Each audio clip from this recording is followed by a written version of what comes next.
You may wonder why many of the Jewish holidays outside of Israel are observed for 2 days. 2 days of refraining from work, 2 days of making the Kiddush, and say on Passover, 2 Seder nights. You go to Israel, there's only one night Seder, and only 1 day refraining from work.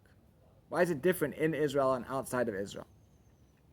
So back in the day when the month began based on the central court of law in Jerusalem, if witnesses came and testified they saw the moon, there would be no way for people that lived outside of Jerusalem to know when the month had began. And they would also not be sure what day the holiday would be. Because let's say Yom Kippur is on the 10th of Tishrei, but they don't know what day Tishrei began. Or say Passover is on the 15th of Nissan, they don't know what day the month of Nissan began. So the central court of law would send out messengers to all of the places where Jewish people lived in Israel, and also some places nearby Israel where Jewish people lived, and notify them that the month began on, that say Passover began, the month of Nissan began on Monday, so Passover will begin 15 days later on Tuesday. People that lived in places that were too far for the messengers to come, they would they would do both days, just to be sure. So they would do Passover on Tuesday and Wednesday, because they weren't sure if the month began on Monday or Tuesday.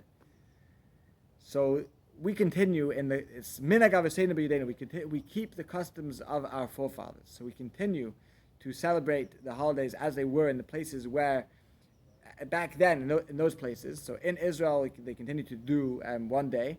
Outside of Israel, we do 2 days. And in Kabbalah, it explains that there's actually different levels of different revelations of godliness, depending on if it's a 1 day or 2 days.